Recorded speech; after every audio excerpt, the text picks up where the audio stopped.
I want to thank Michael Nash for taking my picture of the boat and my vehicle at Springfield Bass Pro Shops while Drake and I were in the aquarium and checking out the store, spending some cash. They love that. I know they do. This is coming your way, Michael Nash. Thank you again. Hope you can use it. Hey everybody, it's Mark. Well, it is hot in Arizona. We're under a storm warning. I got about a half an hour to do this. So, we're gonna flush the motor in the boat. And there's two ways to do this. One way you typically do at home, and one way you can do it at the lake if there's water provided. You don't really want to flush the top half of the motor if it's cold. So I'm just going to show two ways to do that. And there's also some zerk fittings that we're going to hit with some grease that have to do with the actuation of the motor. Alright, first thing you want to do is you need a set of muffs. They don't have to be fancy. I think these were $5 at Walmart. You just want to ensure that there's a good seal and you have good water pressure. If it's just dribbling out, you could damage your motor. So make sure you got good pressure. Make sure it's cinched on there pretty good. Alright, we're going to put it on and fire up the motor after we run some water through it for a couple minutes. And one thing that is real important is you never want to do this for more than about 5 minutes. I might do it for 2 minutes. The longer you do it, the more wear you're putting on your motor, and it's really not necessary. You're just trying to fire water through it for a minute or two to ensure cleanliness and get whatever crap is in there out of there.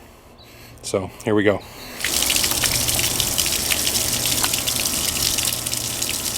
Alright, this is about the only time that you can run your motor without putting the plug in the boat. Alright, let's go fire it up.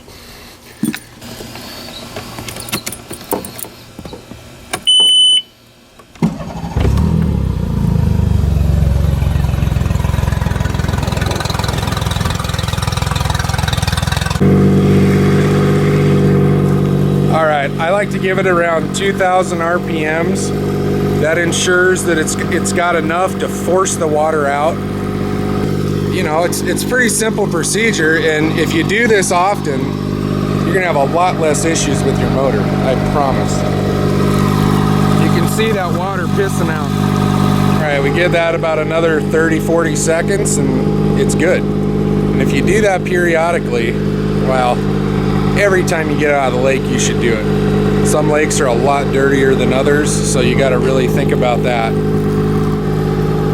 We'll shut this down in a second and get to greasing those zerks.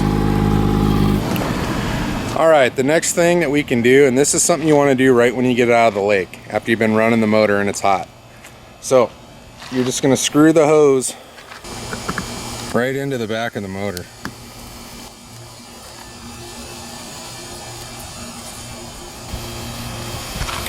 That's all there is to that. Then you're going to fire up your water supply. And what's going to happen is the water's all going to run out the bottom of the motor.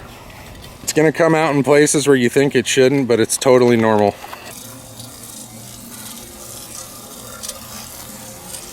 Myself, I don't recommend running the motor when it's like this because you're not forcing the water into the impeller. It's just running through it.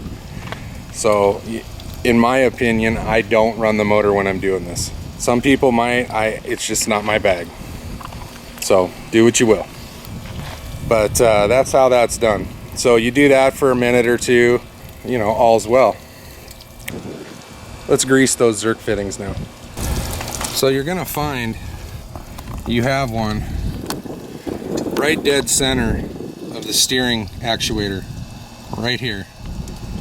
I'm going to give that one some shots. And you have one right here. If you can see that. Right here next to where the motor goes up and down. This is the actuator that actually lifts the motor for your trim. We're just going to add a few shots of grease into those and actuate the motor, turn the steering wheel, and give it some mobility. So it's not a big deal. It's just something that should be done occasionally. Alright, I actually have an electric grease gun. I don't know if many of you have one of these. You just want to be careful with it. It will pump it out faster than you want, so you know, you want to play with it and see exactly how it works for you. But we're gonna go for it. All right, something else you want is you definitely want a rag. All right, here we go.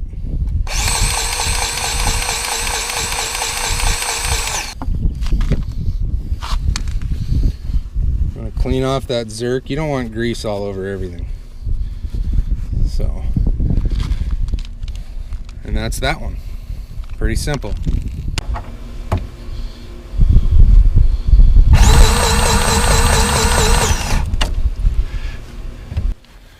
You just want to do it until you have squeeze out. The squeeze out right here, and then you just wipe that excess. Get it all out of there.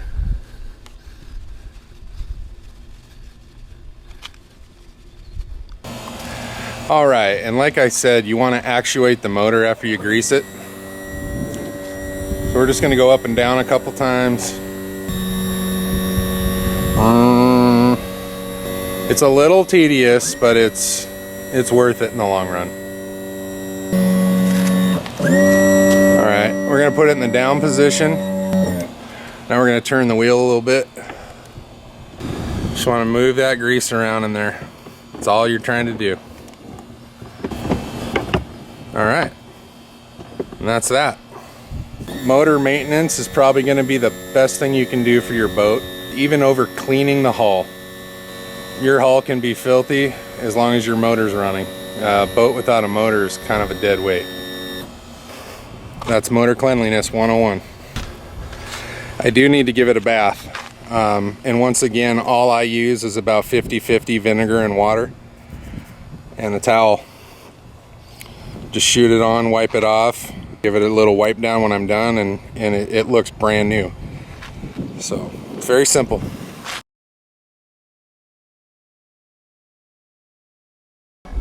That's that.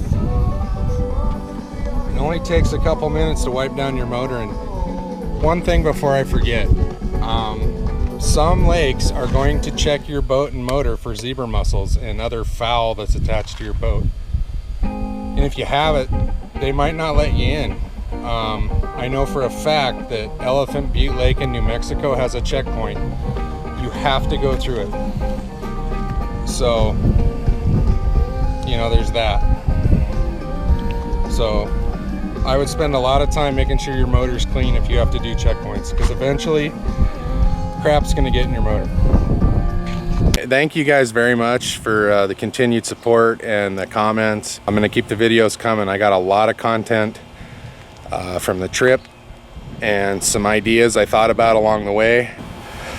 I did have a couple things happen that I'll touch on in a video to come. Again, thank you for watching. I'll see you in the future. Bye-bye.